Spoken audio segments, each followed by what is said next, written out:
Joining us now to discuss the BYU offense, amidst many other things, is ESPN college football insider, analyst, all-around good man, Trevor Matich, back on the Deseret First Credit Union hotline. Trevor, welcome back to the show. Good morning, you guys. How you doing? We're doing all right. I think that the big picture feels okay, but because of what happened most recently to BYU, which is a 35-7 loss at Washington, a lot of BYU Sports Nation is feeling a bit of trepidation and hesitation. Trevor, what did you learn from BYU's loss at Washington? I learned that BYU is not ready to compete with a playoff contender without three of their most important playmakers. They had injuries to guys either during the game or beforehand that kept them out that they needed in order to hang with Washington. They didn't have those guys.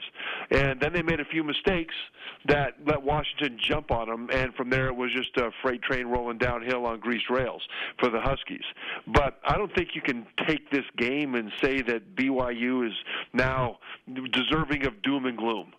They fought hard. They made some mistakes. They didn't have the guys they needed against a team that's one of the best in the country. Remember that Washington went down in the opener to Auburn, and Auburn is a team that's a contender for the SEC championship, and a lot of people had them in the playoffs. And Washington stood toe-to-toe with Auburn with physicality and skill that Auburn put on the field and barely lost that game. And so this is a Washington team that's one of the best in the country. So I wouldn't rain on BYU because of the perfect storm of awful that occurred up there, some of which wasn't their fault. I guess the concern is that this has happened multiple times the last several years. 2015 Michigan, 2017 LSU and Wisconsin. Now this, where BYU just doesn't even really compete in that game. That is a concern for me. But like you said, after September, you look at it, you go, okay, 3-2. BYU's probably ahead of schedule. Got an incredible win at Wisconsin. So what's gone well, and then what do you think needs to improve? I think the defense has played very well. I think they've got playmakers on that side of the ball. I mean, Sione Takitaki, Zane Anderson, who missed that Washington game, which was a huge thing. They've got guys. I mean, they moved their corners from last year to safety. They brought in new corners. They moved Anderson down to linebacker from safety. They got faster. They're stout on the defensive line. I mean, this is a really tough team in there on defense. Offensively, I think they're in a position where they really just need the passing game to somehow take a vitamin pill and figure it out. Because really they're a competent passing game away from being a really, really good team. As it is, they have to compensate for the fact that the passing game is still a work in progress. So that's kind of the way I see them right now. I see this as a team that, even though they are not up to the level of being able to compete with the playoff contenders that you mentioned or some of the best teams in the country, not yet. But at the same, and sometimes when that happens, when you play a team that's just that much better, when things start to go bad, they go really bad, and you just can't stop it. You just can fight. You can just fight as hard as you can, and I get that part of it. But I think BYU is on the rise, and I think they are in a position where fans need to look at them from a standpoint of where they came from and what steps are being taken to take them back to where they want to go. It's another Matich Monday on BYU Sports Nation with ESPN's Trevor Matich, national champion at BYU.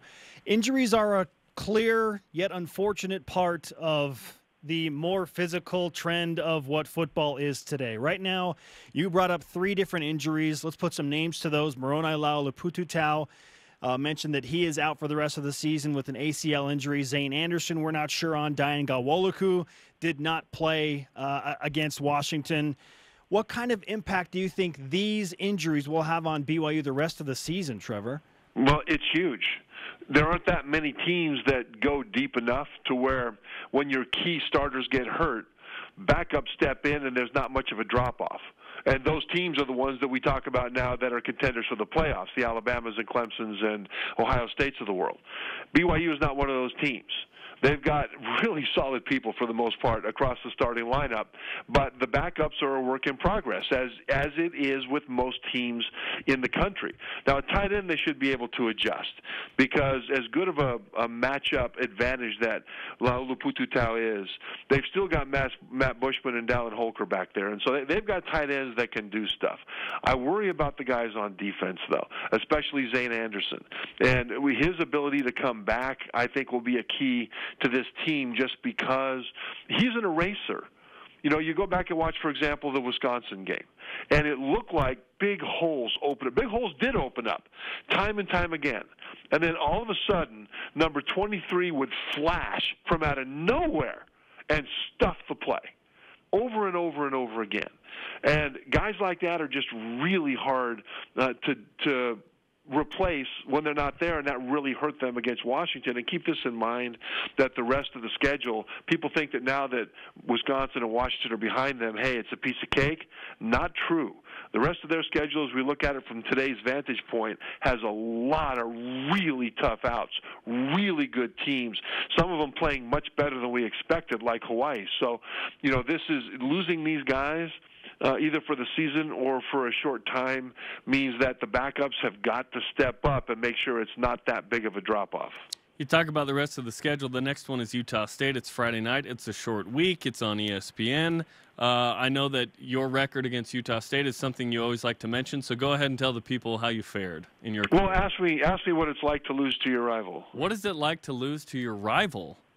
I don't know. You'll have to ask somebody else. We were 8-0 against Utah and Utah State in the 4 years I was on the varsity, so I'll happily talk trash. Now, I say that in fun. I have tremendous respect for both the Utah State and Utah football programs, and but it still matters, and it's still fun. But this Utah State team is a team that is a really it's a real problem. I mean, the only game they've lost this year was at Michigan State. Michigan State is one of the better teams in the country, and Utah State took them to the wire. Michigan State, with a really, really good defense, could not stop the passing game of Utah State. I mean, the Aggies torched them through the air. On the other, and they're balanced, by the way. They have a really good balance of offense and defense there in Logan. And then the defense, by the way, how are they playing? Right now, they lead the Mountain West in fewest yards per play allowed. Now, they haven't played, other than Michigan State, the heaviest of schedules, if you consider New Mexico State and Tennessee Tech followed. But then it also includes Air Force, and Air Force is a team that you're going to give up a lot of yards to. Having said that, they are still the top team in the Mountain West at fewest yards allowed. So the ESPN's FPI, the Football Power Index, gives Utah State a 59% chance to win this game. BYU only 41%. So, you know, and it gets worse when you think that last week or yesterday or 2 days ago, I guess now, gee, I'm losing track of time. Somebody buy me a calendar. But on Saturday, while BYU was playing a physical game against one of the best teams in the country and getting some of their key guys injured, Utah State had a bye and they were watching it on television. Yeah. So, I mean, this is a difficult game. And so BYU fans should not think that because it's not Washington that BYU will wipe the field with the Aggies. That is not the way I see this thing happening. Now, I get the impression that most BYU fans are a little hesitant about what approaches in Utah State because of what happened in Logan last year. The Aggies have a better offense. And I kind of look at this as, oh, man, this is a major turning point game for BYU coming out the loss to Washington, because if BYU can get past Utah State, just maybe, that helps the Cougars get on a little bit of a run to get to 6-2, get to bowl eligibility before they go to Boise State. What kind of importance do you put on this specific game against Utah State for what BYU could do the rest of the season? Well, it's huge, and you're right, because when you look at the rest of the schedule, there's a couple of teams that I think BYU ought to really be favored against. UMass out there in Massachusetts and New Mexico State. But for the rest of them are all winnable or losable games for the Cougars. And so to get the 4 wins by beating Utah State on the quest to getting to 6 for that bowl is really important. But when you look at the way the season kind of breaks down in sections, that first section was these first 5 games. You had 2 Pac-12 teams, Arizona and Cal. You had 2 playoff contenders in Washington and Wisconsin, and then McNeese in between.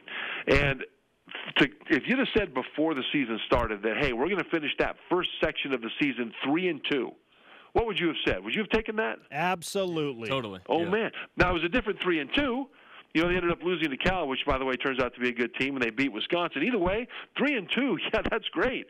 But now, once again, the football team knows this. The football team, the way they approach things is the universe is this week. Utah State is the only opponent in the world forever and ever, amen. That's the way they approach it. But as fans and as media, we look at this thing and we're looking at the schedule and we're thinking, can they get to 6 wins? And I've got to tell you that beating Utah State would give them a huge boost in order to get to that point. But more than that, beating Utah State would be beating Utah State. And all by itself, that is a place to hang your hat because that's a rival and they are good this year. ESPN's Trevor Matich with us on BYU Sports Nation, always bringing it. Trevor, we're essentially at the midway point of the season, so let's finish with this. What's been the best thing you've seen in college football for the first 5-6 weeks of the season? Utter, absolute, spectacular, high-scoring dominance at the top of college football. Alabama right now is shaping up to be one of the best teams in the history of college football. And their schedule gets tougher as we go along, where they got to face LSU and Auburn and some other highly ranked teams. But the fact that they've added Tua Tagovailoa at quarterback, and his ability to flick that ball down the field with his wrist, 60 yards in the air, drop it on a dime like the BYU quarterbacks of old. Adding that to their offense makes them such a formidable beast, it's unbelievable. Because in the past, what you had to do with Alabama is stack the line of scrimmage, try to slow down the run, and not worry too much that their quarterback could be able to burn you over the top against man coverage because they couldn't do it that well. Now they can do both. Man, and that plays into the hands of their defense. Now, you throw into it other teams like Ohio State with Dwayne Haskins, Oklahoma with Kyler Murray at quarterback. High-powered scoring machines. And truthfully, I can't wait to see these guys clash as we get to the end of the season in bowl games and playoffs. Trevor, always great to talk to you. You bring it on Matich Monday every single week. Thanks so much. All right, thanks, guys. Trevor Matich on the Deseret First Credit Union Hotline. Deseret First, your values, your timeline, your financial future.